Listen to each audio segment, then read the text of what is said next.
Salam alaikum wa rahmatullahi wa barakatuh. Je vous fais une petite lecture d'un livre d'Abou Bakr Jaber El-Jazairi qui s'intitule La Voix du musulman. Donc ça a été traduit par Mokhtar Chakroun. Et c'est sur le bon comportement. Donc dans le bon comportement, il y a tout d'abord l'intention. Le musulman est conscient de l'importance de l'intention, de son autorité sur tous les actes spirituels et temporels, car les actes ne sont que la forme concrète de l'intention. Les actes sont fermes ou banals, bons ou mauvais, selon le dessein qui les inspire. La croyance est la nécessité d'avoir un but pour chaque acte et de veiller à ce qu'il soit bon, est signalé par le Coran qui dit, sourate 98, verset 5, « On leur avait seulement ordonné d'adorer Allah comme de vrais croyants, qui lui rendent un culte pur. » Et à la sourate 39, au verset 11, dit « J'ai reçu l'ordre d'adorer Allah en lui rendant un culte pur. » Elle est signalée aussi par le prophète Mohammed sallallahu alayhi wa sallam qui dit « Tous les actes ne sont estimés que selon l'intention qui les inspire. Chacun n'a de son œuvre que la valeur de son intention. Allah n'a pas d'égard pour vos physionomies ni pour vos richesses. Il regarde uniquement vos cœurs et vos œuvres. » Sonder les cœurs, c'est y lire l'intention, car c'est elle qui suggère l'acte et ordonne son accomplissement. Le prophète, Mohammed sallallahu alayhi wa sallam, dit « Quiconque décide de faire une bonne action, mais qui par la suite ne la fait pas, Dieu lui inscrit quand même une bonne action. » Donc, la simple intention d'accomplir une bonne action est rétribuée en égard à la bonne intention formulée. Le prophète, paix et salut sur lui, dit « Il y a 4 catégories de gens. Un homme que Allah a pourvu de savoir et de richesse et qui emploie son argent conformément aux enseignements divins. Un deuxième, le voyant agir ainsi, se dit « Si Allah m'avait donné une fortune pareille, j'en aurais fait autant. » Allah attribue à l'un et à l'autre la même récompense. Un troisième, auquel Allah a accordé une fortune, mais pas le savoir, dépense sa fortune sans discernement. Un homme le voit et dit « Si Allah m'avait donné cette fortune, j'aurais agi de même. » L'un et l'autre tombent dans le même péché. Ainsi, l'homme bien intentionné se voit accorder, rien que pour sa bonne intention, la même récompense que celui qui a accompli une bonne action. L'intention seule mérite récompense. Le prophète, paix et salut sur lui, se trouvant en incursion à Tabouk, dit à ses compagnons, et c'est rapporté par Abu Daoud, « Il y a des gens restés à Médine qui partagent avec nous nos récompenses. Traversons-nous une vallée ou foulons-nous un sol cher aux infidèles ou endurons-nous une privation, qu'ils partagent avec nous nos récompenses. Comment y parviennent-ils, dirent les compagnons. La maladie, dit le prophète Mohammed sallallahu alayhi wa sallam, les a retenus. Ils sont avec nous par la pensée. Donc, seulement la bonne intention avait fait d'un non-combattant un combattant partageant avec son frère au combat la même récompense. Il dit également, et c'est rapporté par Boukhari, 2 musulmans qui se rencontrent avec leur épée pour s'entretuer, l'assassin et l'assassiné, tous 2 iront en enfer. Pourquoi, lui répondit-on? L'assassin le mérite, mais l'assassiné? Parce qu'il voulait tuer son frère, répondit le prophète Mohammed sallallahu alayhi wa sallam. Donc, la seule mauvaise intention a rendu égaux l'assassin, qui a mérité l'enfer par son acte, et l'assassiné, qui aurait pu être au paradis, s'il n'avait pas eu la mauvaise intention de tuer. Le prophète, paix et salut sur lui, dit aussi, et c'est rapporté par Ahmed, « Quiconque épouse une femme et lui fixe une dot avec l'intention secrète de ne pas s'en acquitter, commet un adultère. Quiconque emprunte de l'argent aux autres avec la détermination de ne pas le restituer est un voleur. Donc, la mauvaise intention a fait d'un acte permis par la loi un acte illicite. Tout cela affirme, aux yeux du musulman, le poids que pèse l'intention et l'amène à fonder toutes ses actions sur une bonne finalité et à ne rien entreprendre sans un but déterminé ou dans un but malveillant, car l'intention est le principe vital de toute action. Celle-ci est bonne quand son mobile est bon et mauvaise quand il est mauvais. Un acte privé d'intention, son auteur est hypocrite, tartuffe et odieux. Le musulman, tout en étant sûr que l'intention est la base et la condition de toute œuvre, est convaincu qu'elle n'est pas une simple formule à réciter telle que « j'exprime l'intention de réaliser tel acte », ni une simple idée passagère, mais bien l'élan émanant du cœur pour accomplir une action juste et profitable, ou tout au moins pour écarter un mal imminent ou à long terme. C'est la ferme résolution de faire une œuvre pie, un acte de soumission à Allah. Le musulman, tout en étant convaincu qu'un acte d'habitude toléré mais inspiré par une bonne action devient une dévotion digne de récompense de la part d'Allah et qu'une bonne action privée d'une bonne intention devient un péché susceptible de châtiment, et convaincu d'autre part que tout péché accompli dans une bonne intention n'est jamais absous. Par exemple, médire de quelqu'un pour plaire à autrui est une transgression de la loi divine et la bonne intention que se fait le calomniateur de son acte n'est pas valable.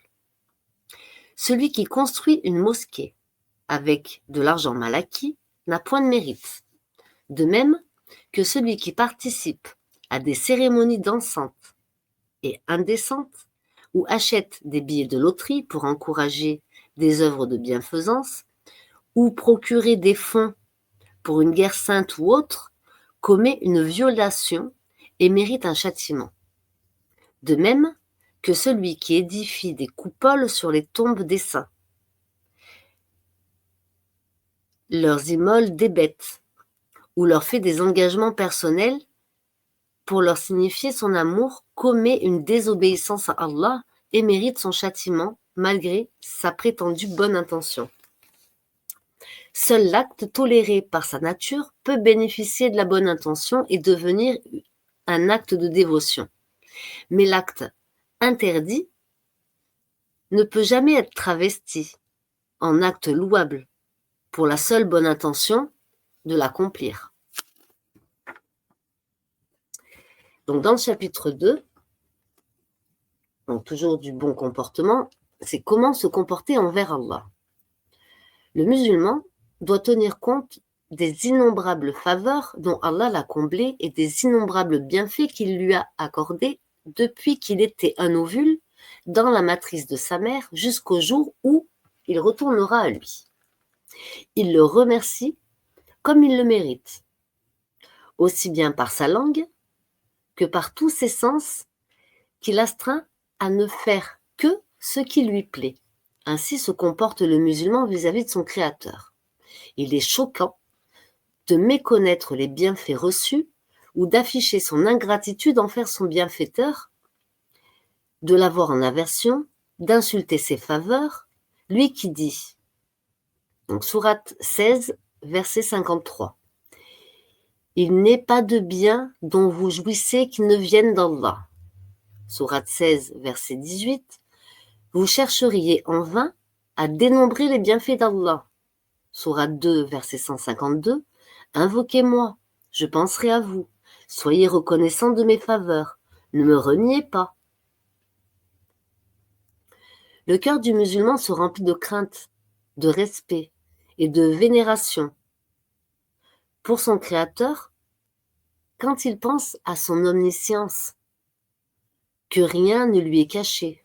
Il a honte de lui désobéir à sa face, de contrarier sa loi et de s'insurger contre lui. Voilà le comportement du musulman envers son Dieu, Allah. En effet, il est malaisant, il est malséant de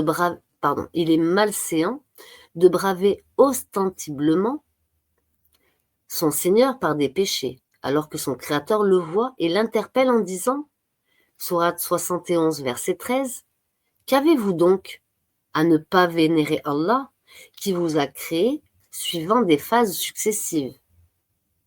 Sourate 16, verset 19, « Allah perçoit vos pensées les plus intimes, aussi bien que celles exprimées tout haut. » Sourate 10, verset 61, « Quel que soit ce que tu lis du Coran, quelque œuvre que vous accomplissez, nous en sommes témoins lorsque vous l'entreprenez. Rien n'échappe à la connaissance de ton Seigneur, fût-ce le poids d'un atome sur terre ou dans les cieux, fût-il plus petit d'un atome ou plus grand. Tout est recensé dans un livre explicite. Allah ayant plein pouvoir sur l'homme et étant maître de ses destinées, le musulman n'a de refuge qu'auprès de lui. C'est vers lui qu'il fuit, à lui qu'il se remet et se confie. Ainsi se comportent les musulmans envers Allah, son maître et créateur. Il est vraiment anormal de vouloir fuir, celui auquel il est impossible d'échapper, comme il est insensé de se fier à un autre incapable de vous soutenir, n'ayant ni force ni puissance. Allah dit dans le Coran, sourate 11, verset 56, « Il n'y a point de créature qui ne doit subir sa loi. » Sourate 51, verset 50, « Fuyez vers Allah.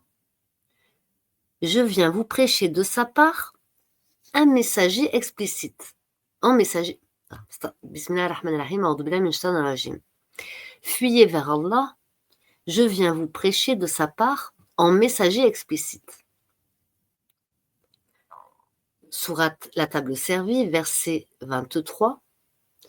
Que votre espoir soit en Allah, si vous croyez en lui. Considérant la bienveillance que Allah lui prodigue dans tous les domaines, sa miséricorde qui l'entoure, lui et toutes les créatures, le musulman exprime le désir d'obtenir plus de faveurs et implore humblement son Seigneur.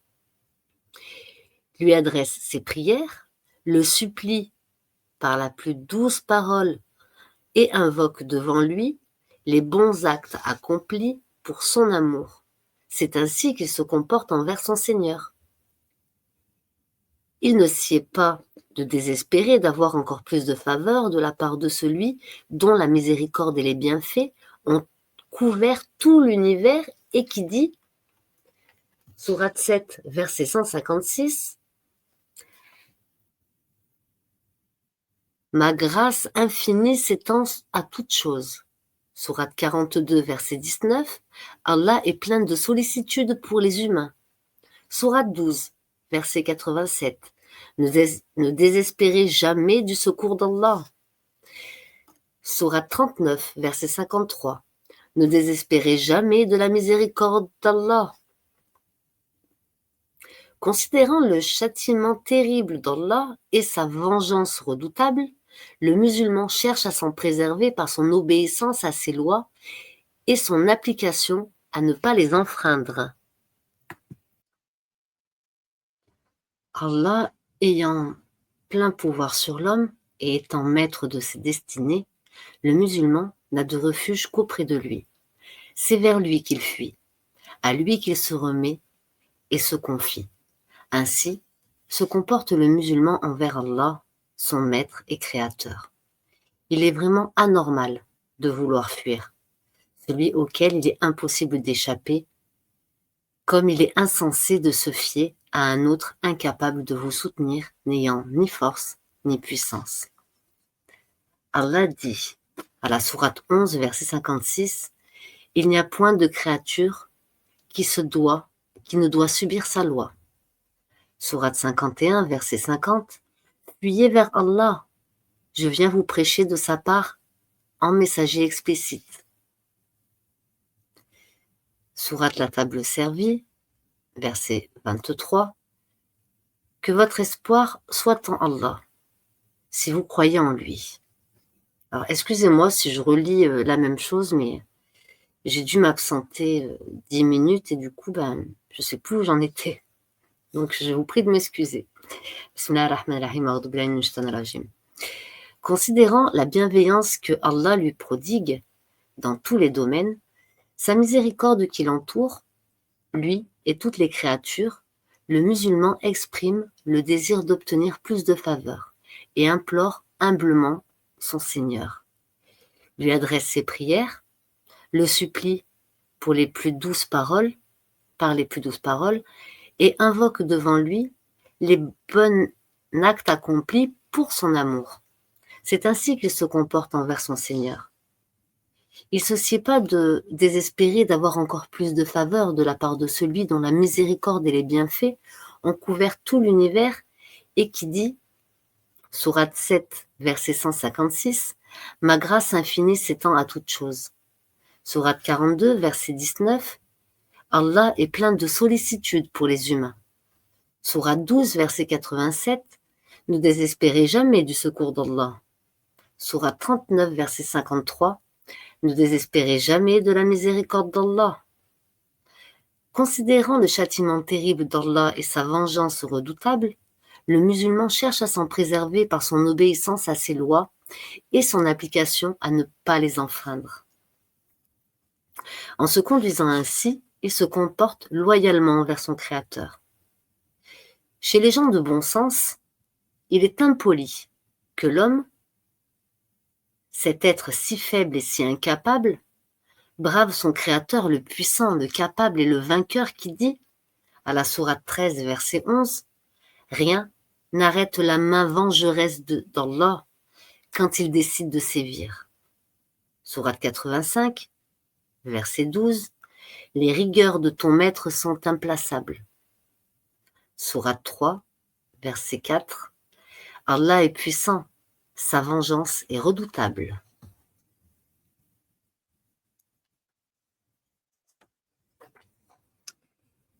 Quand il commet un péché, le musulman se voit déjà tomber sous la menace divine et déjà touché par sa punition.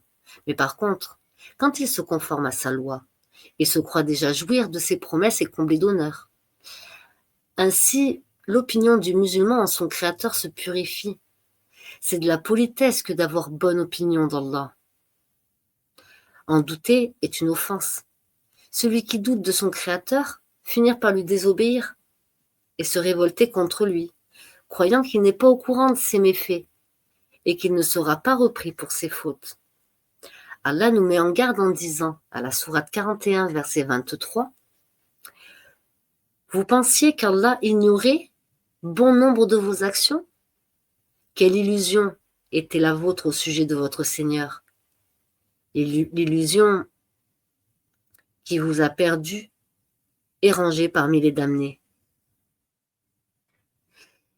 De même qu'il ne convient pas à l'homme qui craint Allah et lui obéit de croire qu'il n'est pas récompensé pour ses bonnes actions, car Allah dit, à la sourate 24, verset 52, « Quiconque obéit à Allah et à son prophète, sallallahu alayhi wa sallam, redoute Allah et le craint, celui-là sera au nombre des bienheureux. » Sourate 16, verset 160. À tous ceux, hommes et femmes, qui auront bien agi, étant croyants, nous accorderons une vie heureuse et saurons les rétribuer dignement d'après ce qu'ils ont le mieux accompli. Sourate 6, verset 160, une bonne action sera payée au décuple à qui l'aura à son actif tandis qu'un châtiment égal à la faute frappera l'acte pervers.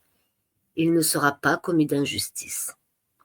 En ce mot, le musulman se comporte correctement envers son Créateur. Il le remercie pour ses bienfaits, rougit quand un penchant l'incite à lui désobéir et revient sincèrement à lui repentant. Il se confie à lui, espérant bénéficier de sa miséricorde et craignant son châtiment. Il est sûr qu'Allah accomplit ses promesses et exécute toutes ses menaces, envers qui il veut parmi ses créatures. Plus sa croyance en Allah et sa constance augmentent, plus il s'élève en rang, en estime et en dignité auprès de lui. Ainsi, il devient l'élu de Dieu et son protégé, jouissant de sa miséricorde et de ses faveurs. Allah, Dieu de l'univers, accorde-nous ton alliance, ne nous prive pas dans ta protection, accepte-nous parmi les élus que tu as rapprochés de toi. Donc le chapitre 3, toujours du bon comportement, c'est le comportement envers le Coran, parole vénérée d'Allah. Pour le musulman, la parole d'Allah est sacrée. Elle surpasse en noblesse et en mérite toute autre parole. L'erreur ne peut y trouver issue nulle part. La prendre pour témoin, c'est citer la vérité, appliquer ses lois, c'est rendre la justice. Les adeptes du Coran sont les élus d'Allah et ses intimes. Quiconque s'y attache trouve son salut et acquiert sa félicité suprême. Mais ceux qui s'en détournent se verront damnés et perdus. Ce qui renforce le sentiment de grandeur, de noblesse et de sainteté du Coran aux yeux du croyant, c'est l'éloge fait à son sujet par le prophète Mohammed sallallahu alayhi wa sallam qu'il avait reçu, le meilleur des hommes, notre maître Mohammed ben Abdallah, messager et serviteur d'Allah. Que son salut et la bénédiction soient sur lui et sur toute sa famille. Ce prophète, paix et bénédiction sur lui, dit, rapporté par Muslim, lisez le Coran. Le jour de la résurrection, il viendra intercéder en faveur de celui qu'il récite. Rapporté par Bukhari, le meilleur d'entre vous est celui qui a étudié le Coran, ainsi que celui qui l'enseigne. Rapporté par Nasai, les adeptes du Coran sont les élus d'Allah et ses amis privilégiés. Les cœurs se rouillent comme le fer, dit le prophète, paix et bénédiction sur lui. Comment leur rendre leur éclat demandèrent les compagnons. Par la récitation du Coran et l'invocation de la mort, dit-il. Un ennemi acharné du prophète, sallallahu alayhi wa sallam, vint à lui dire « Mohammed, récite-moi le Coran ». Le prophète, sallallahu alayhi wa sallam, lui récita ce verset, sourate 16, verset 90. Allah prescrit l'équité, la charité, l'assistance bienveillante aux proches. Il proscrit la turpitude, réprouve l'inconvenance,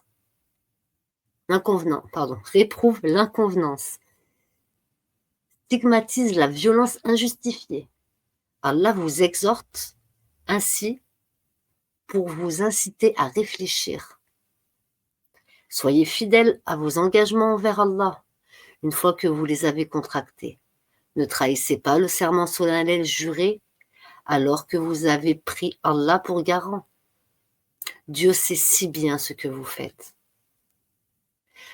Le prophète, paix et bénédiction sur lui, n'a pas encore achevé sa récitation que son antagoniste, ébahi, épris d'admiration par cette parole si sublime, saisi par la sainteté de sa signification et de l'effet qu'elle produisit sur lui, s'empressa d'avouer publiquement que c'était une parole sacrée et magnanime. Voici ce qu'il dit textuellement. Quelle douce parole, pleine de grâce. Le dessous est feuillu, le haut est fructifière. L'homme, certes, est incapable de dire de telles choses, de telles paroles. Bien que le musulman doit se conformer aux enseignements du Coran, faire ce qu'il admet et éviter ce qui est interdit, il est tenu en plus d'observer en le lisant des règles suivantes. Ne le lire que dans un état de parfaite purification, dans une position décente et respectueuse, la face vers la Kaaba. Le lire posément. Sa lecture intégrale ne doit pas être en moins de 3 jours. Le prophète, paix et bénédiction sur lui, a dit « Celui qui lit le Coran en moins de 3 jours ne peut en saisir le sens. » Il a conseillé à Abdallah ben Omar de terminer la lecture de tout le Coran chaque semaine. Abdallah ben Saoud, Othman ben Affan et Zaïd ben Thabet, excusez-moi si je prononce mal les noms, qu'Allah me pardonne, chacun d'eux en terminé la lecture en une semaine. Il est conseillé de lire le Coran avec recueillement et d'un air méditatif. Le fervent musulman pleure à sa lecture ou s'efforce de pleurer si les larmes se font rares. Le prophète, paix et bénédiction sur lui, dit « Pleurez en lisant le Coran ou efforcez-vous de pleurer » Ibn Majad, rapporté par Ibn Majad. On lit le Coran avec une voix mélodieuse. Le prophète, paix et bénédiction sur lui, dit « Embellissez la lecture du Coran par vos voix. Celui qui ne module pas le Coran ne le lit pas comme nous. Rien n'est plus agréable à Dieu que d'écouter un prophète psalmodier l'écriture sainte. On lit le Coran à voix basse si on craint de faire parade de sa lecture ou de déranger quelqu'un dans sa prière. Le prophète sallallahu alayhi wa sallam dit « Celui qui lit le Coran pour se faire voir est comme celui qui fait la charité avec ostentation. Il est recommandé de faire l'aumône discrètement, à moins qu'il n'y ait intérêt de le faire en public pour prêcher, par exemple, ou pour prêcher l'exemple. Il en est de même pour la lecture du Coran. Cette lecture doit être faite avec respect, médiation et présence d'esprit afin d'en saisir la signification et les secrets. On ne doit pas lire le Coran avec insouciance. On peut se maudire en le lisant inconsciemment. Par exemple, on lit le verset « Que la malédiction soit sur le menteur » ou « Que la malédiction soit sur les injustes ». On s'attribue cette malédiction si on est menteur ou injuste. Cette citation rapportée dans la Torah montre la gravité de l'erreur de ceux qui se détournent du livre d'Allah, se préoccupent peu de lui et songent à autre chose. On y rapporte qu'Allah s'adresse à l'homme et dit « N'as-tu pas honte quand tu reçois en chemin une missive de l'un de tes amis, tu te mets au bord de la route pour le lire et en saisis le contenu, lettre par lettre, pour que rien ne t'échappe. Mais tu me fies de ton livre. Regarde les détails que j'y ai cités pour toi. Ma recommandation répétée de méditer ma parole en long et en large, mais tu ne fais que t'en détourner. Suis-je à tes yeux moins apprécié que l'un de tes amis ? Si l'un d'eux vient s'asseoir à côté de toi, tu lui présentes ta face et tu l'écoutes attentivement. Si quelqu'un te parle ou te dérange, tu lui fais signe de cesser. Mais moi, je me présente à toi pour te parler et ton cœur se détourne de moi. Suis-je moins considéré que l'un de tes amis ? Le musulman doit s'efforcer d'acquérir les qualités des favoris du Coran, qui sont les élus d'Allah et ses privilégiés, et d'être empreint de leur marque. Abdallah ben Saoud les signale ainsi. Ils lisent le Coran la nuit pendant que les gens dorment. Ils le lisent le jour alors que les gens s'en désintéressent. Ils pleurent et les autres rient. Ils sont pieux et le reste des humains vit dans le gâchis. Ils se taisent et les autres sont dans leurs vains débats. Ils craignent Allah et les autres se pavanent. Ils sont tristes et les autres se réjouissent. Nous reconnaissions celui qui lisait le Coran, dit Mohammed ben Kab, à son teint altéré, faisant allusion à sa longue veille et à ses nombreuses prières. Oreib ben Kab dit: on demanda à un homme: pourquoi ne dors-tu pas? Il répondit: les merveilles du Coran ont chassé le sommeil de mes yeux. Le mystique, Abu Noun, dit: les promesses et les menaces du Coran ont empêché les yeux de ceux qui lisent de se fermer. Ils ont si bien compris la parole d'Allah majestueux qu'ils baissent la tête d'humiliation et de soumission.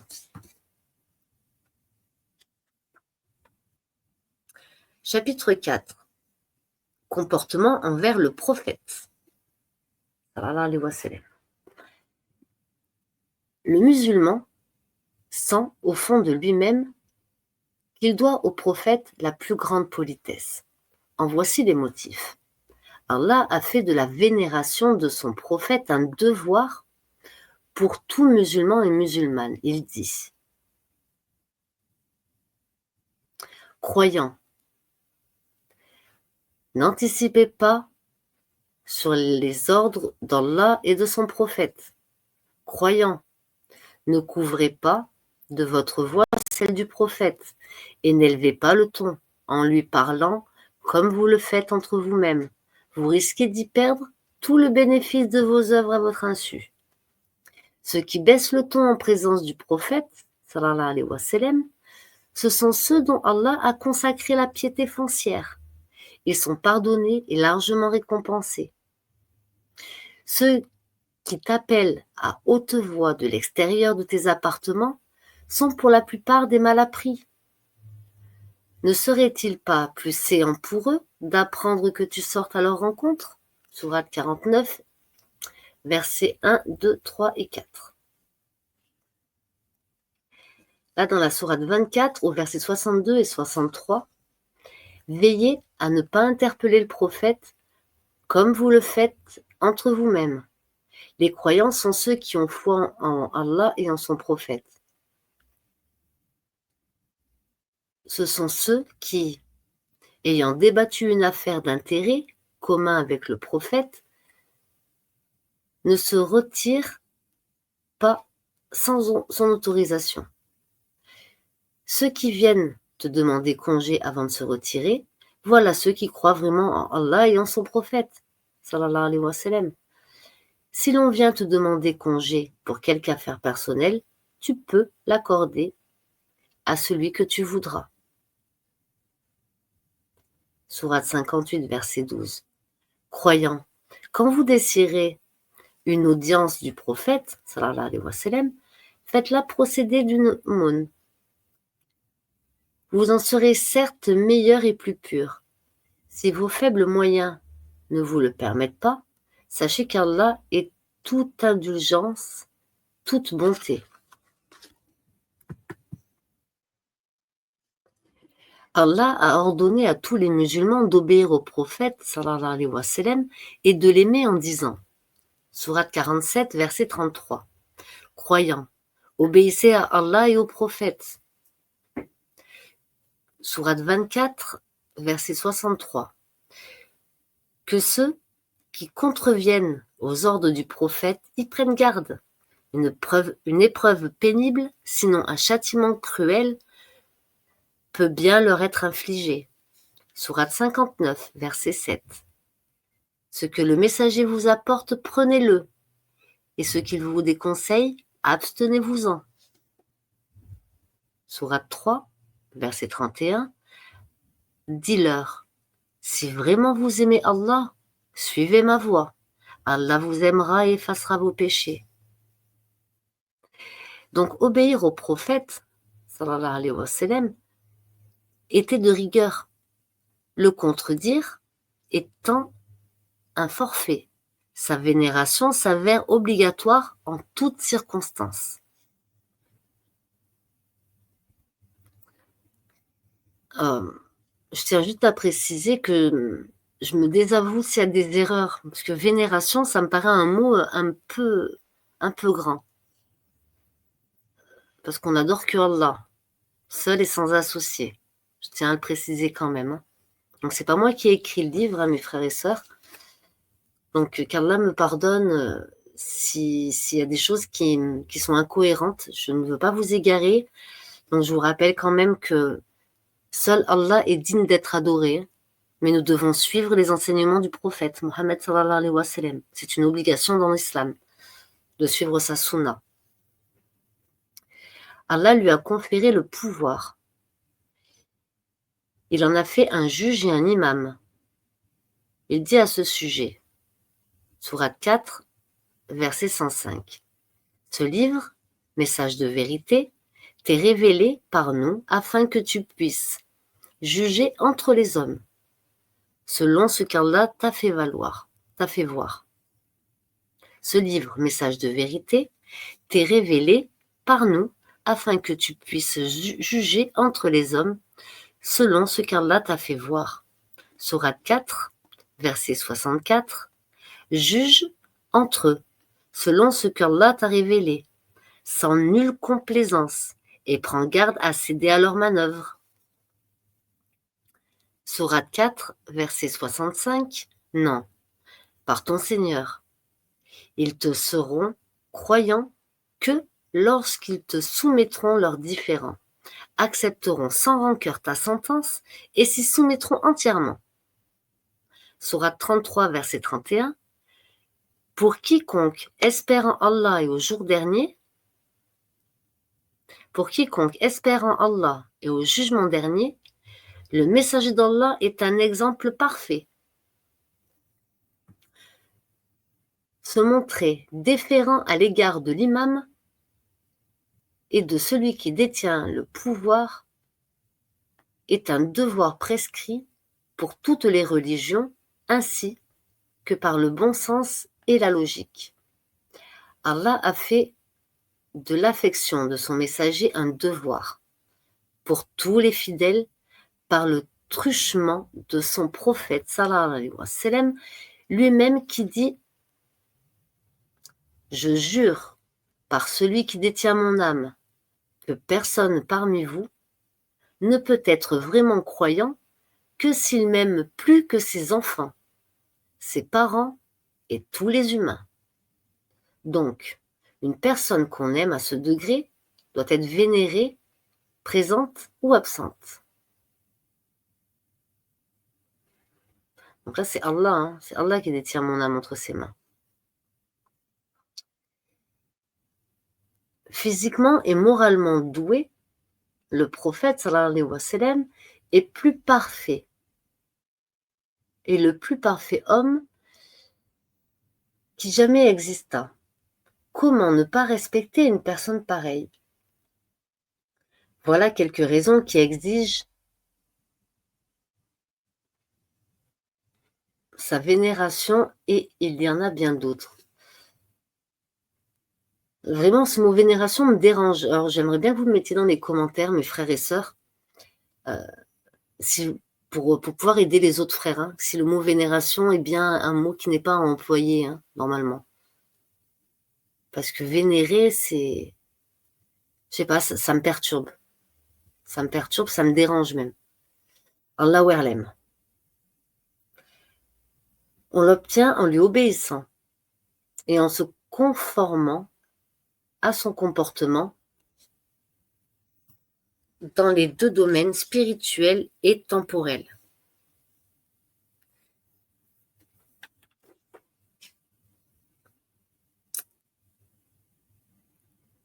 On le vénère lorsque l'on ne lui voue à nulle autre personne autant de déférence et d'amour qu'à lui,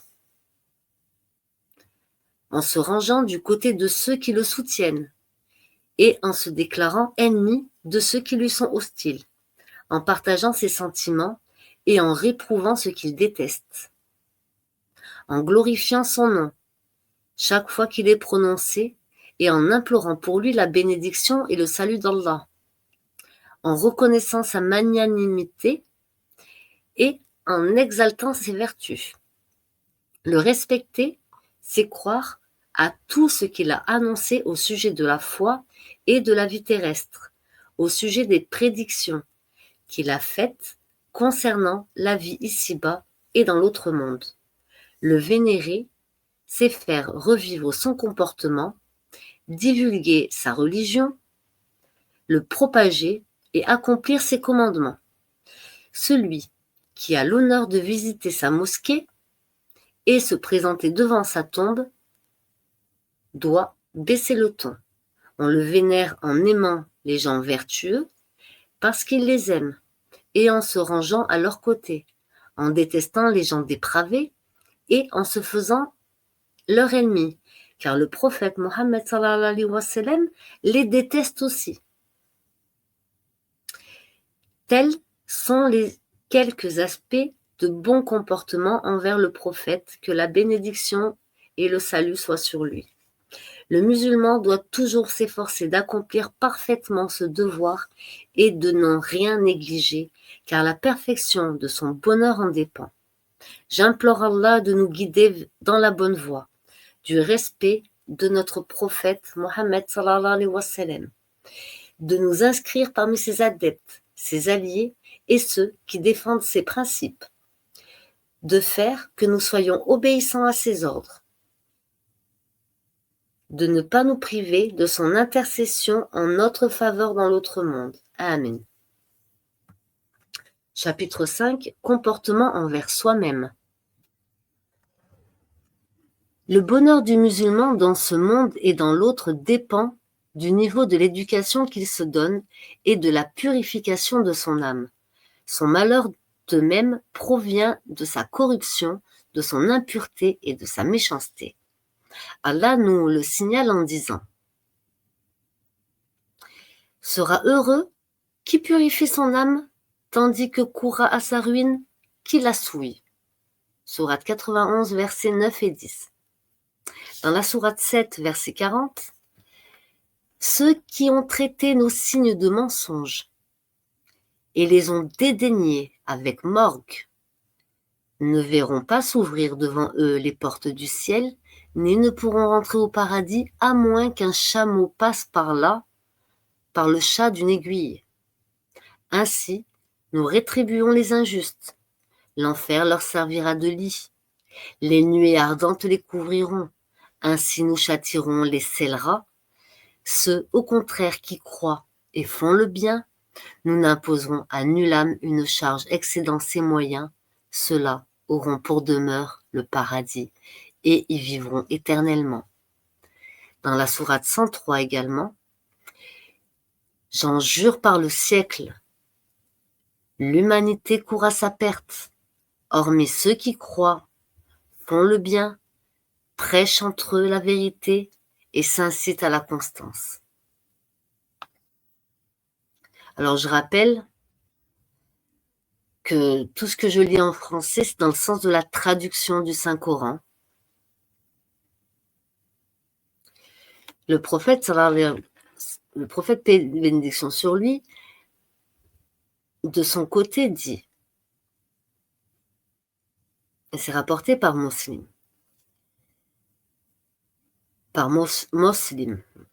vous irez tous au paradis, hormis ceux qui le refusent. Mais qui refuse d'y aller, lui objecta-t-on? Celui qui m'obéit, dit le prophète, sallallahu alayhi wa sallam, ira au paradis. Mais celui qui me désobéit l'aura refusé. Il dit aussi, tout le monde sort le matin pour vaquer à ses besoins. Qui de vouer son âme au salut, qui de la vouer à sa perte? Le musulman est convaincu que seul le bienfait de la foi et les bonnes œuvres purifient l'âme, et que le manque de foi et l'impiété la souillent. Allah l'annonce aussi. Sourate 11, verset 14. Accomplis l'office pieux aux extrémités du jour et à certaines heures de la nuit. Les bonnes actions dissipent l'effet des mauvaises. Sourate 83, verset 14. Leurs péchés ont voilé leur cœur. Le prophète sallallahu alayhi wa sallam dit à ce sujet, et c'est rapporté par Nasaï et Tirmidhi, quand le fidèle commet un péché, un point noir vient se poser dans son cœur. S'il cesse, se repent et implore le pardon d'Allah, son cœur se polit. Mais s'il persiste, d'autres points noirs viennent s'y ajouter et finissent par obstruer son cœur. C'est le voile dont Allah parle en disant à la sourate 83, verset 14, « Leurs péchés ont voilé leur cœur ». Le prophète sallallahu alayhi wa sallam dit encore, et c'est rapporté par Ahmed et Tirmidhi, « Crains Allah où que tu sois, fais suivre le péché par une bonne action, elle l'effacera et conduis-toi correctement envers ton prochain. » Ainsi, le musulman passe sa vie à s'observer et à se purifier, car il est plus séant de s'occuper de soi-même avant de s'occuper des autres. Il s'habitue à se bien comporter, à être vertueux et pur, à éviter les mauvaises croyances, les actions et les paroles fâcheuses. Il doit lutter contre lui-même, comptabiliser ses actes à tout moment de sa vie, s'abstreindre à faire le bien et appliquer les enseignements de la religion. Réprimander avec fermeté ses abus, poursuivre son éducation pour tendre à sa purification. Il procédera comme suit. Premièrement, se repentir, renoncer définitivement à ses fautes, regretter celles du passé avec la ferme résolution de ne plus recommencer. Allah dit, sourate 66, verset 8, « Ô fidèles, revenez à Allah par un fervent repentir. Allah fera rémission de vos fautes et vous sera admis en des jardins baignés d'eau vive. » Sourate 24, verset 31. Croyants, repentez-vous tous devant le Seigneur. Peut-être atteindrez-vous la félicité. Croyants, repentez-vous tous devant le Seigneur. Peut-être atteindriez-vous à la félicité. Le prophète sallallahu alayhi wa sallam dit aussi, et c'est rapporté par Muslim, « Hommes, repentez-vous devant Allah. Moi, je me repens 100 fois par jour. Quiconque se repent avant que le soleil ne se lève de l'Occident, Dieu acceptera son repentir. Allah tend la main jusqu'au matin pour recevoir le repentir du pécheur de la nuit, et il l'attend jusqu'à la nuit pour recevoir le repentir du pécheur le jour. Allah se réjouit de l'homme repentant, plus que ne le fit un voyageur passant dans le désert solitaire et périlleux avec sa monture, transportant ses provisions et son eau et qui s'endormit. À son réveil, sa monture a disparu. Il la chercha partout mais en vain. Saisi d'une soif ardente et épuisé, « Je vais retourner à ma place, se dit-il. J'y dormirai jusqu'à la mort. » Il mit sa tête sur son bras en guise d'oreiller et s'endormit décidé à mourir. En se réveillant, sa bête était là, avec sa charge, et imaginez sa joie. Allah se réjouit du repentir de l'homme plus que ne le fit ce voyageur retrouvant sa monture et ses provisions. Alors là, il met voir page 29. Alors, je vais aller voir page 29. Cette histoire, c'est le frère Kabédé qui me l'avait raconté un jour dans le live à Omar. Alors, page 29.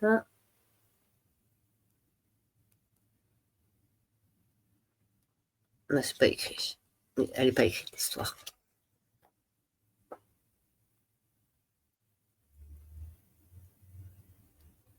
Excusez-moi, j'ai perdu. Voilà. On rapporte que les anges félicitèrent Adam lorsqu'il se repentit de son péché absous par Allah. Le musulman doit se contrôler. Il doit avoir présent à l'esprit qu'Allah l'observe à tous les moments de sa vie. Sûr qu'il est au courant de ce qu'il fait, qu'il décèle ses secrets, surveille et enregistre tous ses actes. Ainsi, il est pénétré de la grandeur du Créateur, se sentant en paix quand il l'implore, tranquille quand il se soumet à lui, désirant être près de lui, il l'a toujours en face et se détourne de tout ce qui n'est pas lui. Voilà ce qui explique cette parole, se soumettre à Allah dans les versets qui suivent.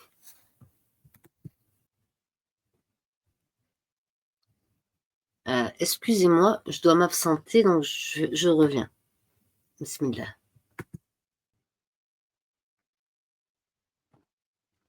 Donc, salam alaikum. Bon, je suis revenue.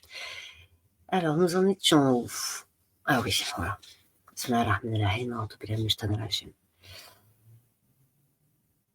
Voilà ce qui explique cette parole, se soumettre à Allah dans les versets qui suivent.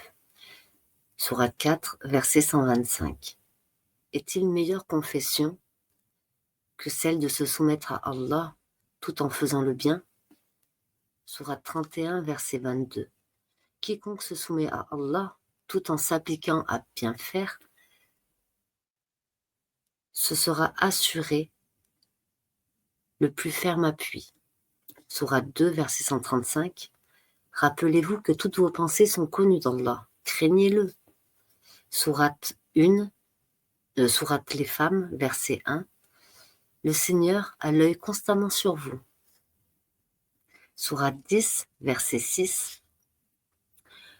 En quelque état que tu sois, quelque passage du Coran que tu lises, quelque œuvre que tu puisses entreprendre, nous en sommes toujours témoins au moment même où vous les exécutez.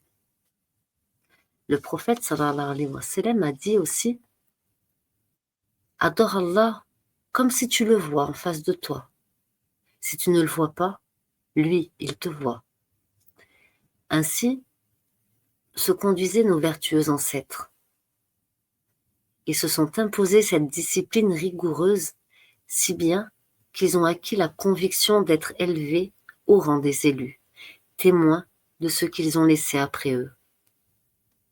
On demanda à Junayd, un mystique, comment vaincre l'envie de regarder ce qui est interdit.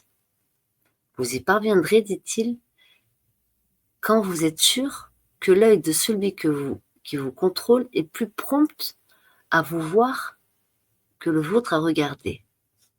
Soufiane Taori dit: tenez-vous en éveil à l'égard de celui auquel rien n'échappe.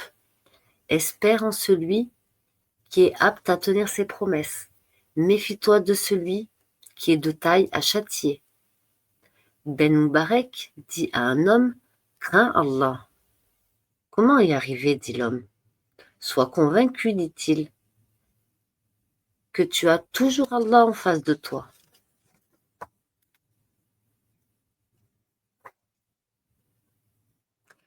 Abdallah ben Dinar rapporte l'anecdote suivante.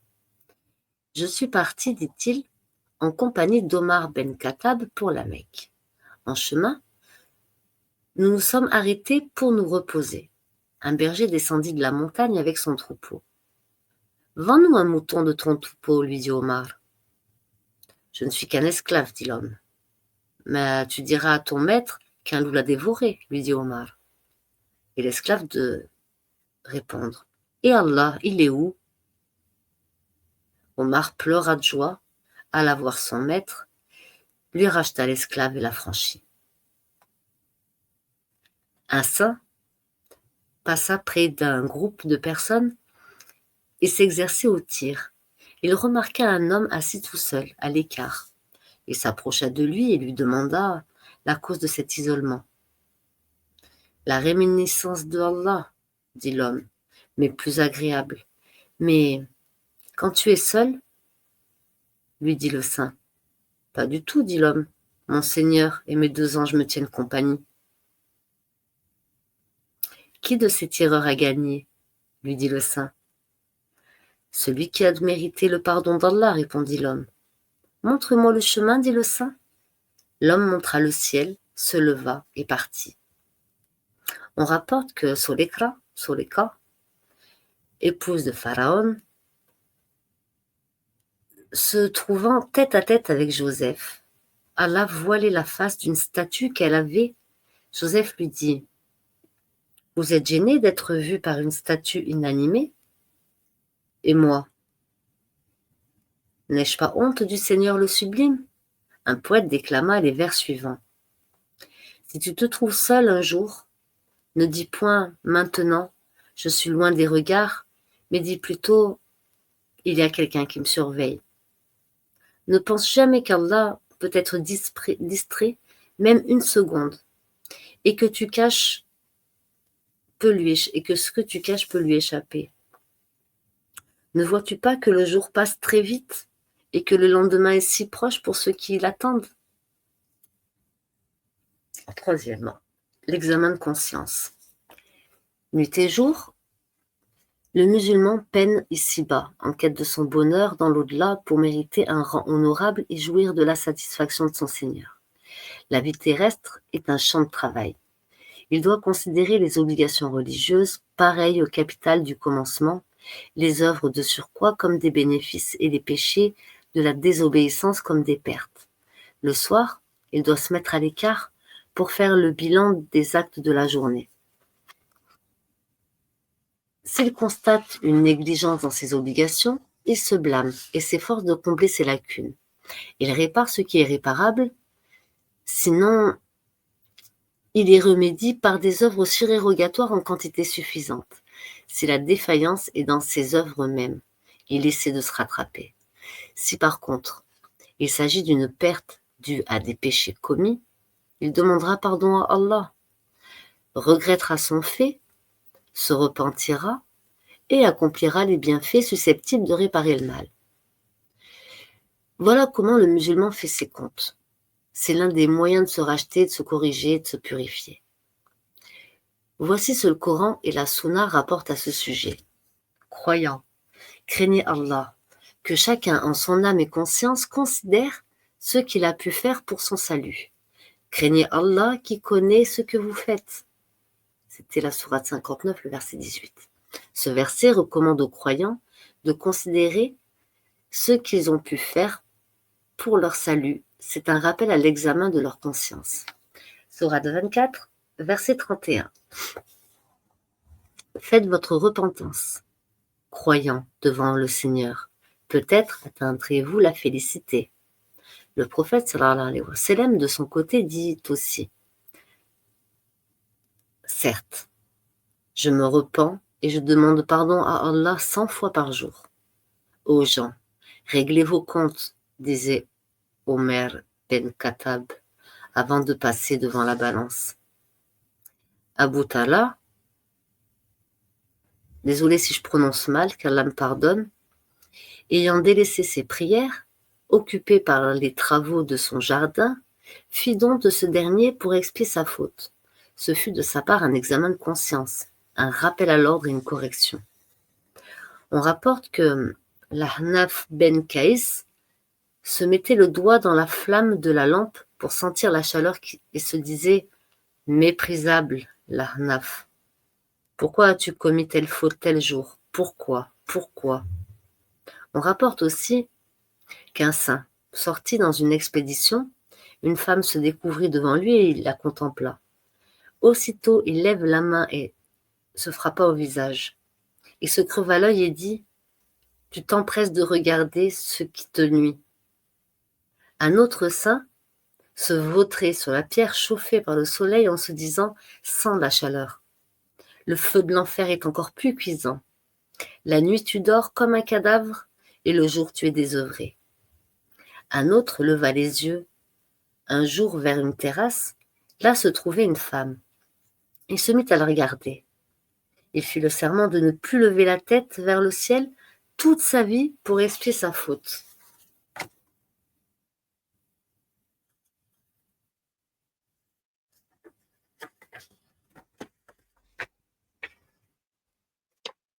C'est ainsi que les hommes vertueux de la communauté musulmane se rendaient compte de leur défaillance et se reprochaient leur négligence. Ils s'astreignaient de la piété et s'interdisaient des actes fantaisistes, se convenant à la parole d'Allah qui dit, dans la sourate 79 au verset 40, « Ceux qui craignent leur Seigneur et savent freiner leur passion, ceux-là auront le paradis pour séjour. » La lutte contre la tentation. Le plus grand ennemi de l'homme est sa nature humaine, même car elle est incline au mal. Fais le bien et elle est mauvaise conseillère. Voici ce que le Coran en dit au verset 12, sourate 12, verset 52. Ne te prétends pas m'innocenter, car la nature humaine incline au mal. Cette nature aime le loisir, le repos, l'oisiveté. Elle est emportée par les caprices et les désirs éphémères, dût-elle y encourir sa perte et son malheur. Étant convaincu de tout cela, le musulman se mobilise contre elle, lui déclare la guerre, réprime fermement ses sottises et ses caprices. Se relâche-t-elle, qu'il lui imprime un coup de collier? Formule-t-elle un désir illicite? Il l'en prive. Néglige-t-elle une bonne action? Il l'oblige à l'exécuter et à se rattraper. Ainsi, il l'adresse à se plier à cette discipline et finit par s'y adopter, se purifier et devenir bonne. Cette ultime lutte contre soi-même. Allah dit, voilà, sourate 29, verset 69. Ceux qui luttent pour nous, nous saurons les guider dans notre vie. Non, ceux qui luttent pour nous, nous saurons les guider dans notre voie. Allah assistera toujours ceux qui s'appliquent à bien faire. En luttant ainsi, pour plaire à Allah, le musulman se purifie. Son âme devient candide, paisible et digne de l'amour du Seigneur et de sa satisfaction. Il est convaincu que c'est là. Il est convaincu que c'est là le chemin des gens vertueux et des croyants sincères qu'il prend pour exemple. Le prophète Mohammed sallallahu alayhi wa sallam ne se tenait-il pas debout dans ses prières, si longuement que ses pieds se fissuraient? Quand on lui fit la remarque, il répondit: « Ne devrais-je pas être un serviteur reconnaissant? Ma foi, quelle lutte que celle-là! » Ali, parlant du compagnon du prophète, sallallahu alayhi wa sallam, dit: « Rien ne leur ressemble le matin. Rien ne leur ressemble. Le matin, vous les voyez, cheveux hirsistes, poudreux et ternes. Ils ont passé leur nuit debout et prosternés, récitant le Coran, l'alternant leur front et leurs pieds. Quand ils implorèrent Dieu, ils se balancent comme un arbre. Un jour venteux, mouillant les vêtements de leurs larmes. Abu Darda dit: « Je n'aurais pas désiré vivre un jour s'il n'y avait pas 3 causes qui m'y retiennent. Avoir soif pendant des jours chauds, c'est-à-dire jeûner, me prosterner la nuit, tenir compagnie à des gens qui choisissent leurs mots comme on choisit les meilleurs fruits. » Omar ben Khattab, se reprochant d'avoir manqué une fois la prière d'El-Asr en groupe, fit donc pour se racheter d'une terre valant 200 000 drachmes. De même, Abdallah ben Messaoud, quand il manquait une fois la prière en groupe, passait toute la nuit à prier. Une fois, il retarda la prière du coucher du soleil jusqu'à l'apparition des 2 étoiles. Il affranchit 2 esclaves en expiation de son péché. Bien des hommes, que Allah soit miséricordieux envers eux, qu'on croyait malades, disait Ali, ne l'étaient pas en vérité. Ils étaient seulement fatigués de l'excès d'efforts qu'ils se donnaient. Le meilleur des hommes, dit le prophète, est bien celui qui vit longtemps en faisant de bonnes œuvres. L'épouse de Masrouk, parlant de son mari, dit: « Il se tenait debout si longtemps qu'il avait les pieds constamment enflés, que de fois je me mettais derrière lui quand je priais et je pleurais de pitié pour lui. Une femme pieuse et aveugle, nommée Hajra, priait d'une voix triste à l'approche de l'aube et disait « C'est pour l'amour de toi que tes serviteurs ont passé la nuit à t'adorer, volant vers ta miséricorde et ton pardon. Seigneur, je te demande, par moi-même, et point par d'autres. » Je reprends. Bismillahirrahmanirrahim, a'udhu billahi minash shaitanir rajim. Une femme pieuse et aveugle, nommée Hajra, priait d'une voix triste à l'approche de l'aube et disait « C'est pour toi, c'est pour l'amour de toi que tes serviteurs ont passé la nuit à t'adorer, volant vers ta miséricorde et ton pardon. Seigneur, je te demande, par toi-même, et point par d'autres, de m'inscrire dans le groupe des premiers arrivés au paradis, et de m'élever au paradis de Hélène, le meilleur des paradis, en compagnie de tes proches serviteurs, et de m'adjoindre au sein. Tu es plus miséricordieux que quiconque, le plus grand, le plus généreux. Ô toi le généreux. Ensuite elle se prosternait et ne cessait de prier, tout en pleurant jusqu'à l'aube. Voilà pour aujourd'hui mes frères et sœurs. Nous continuerons demain, Inch'Allah, sur le bon comportement. Assalamu alaikum wa rahmatullahi wa barakatuh.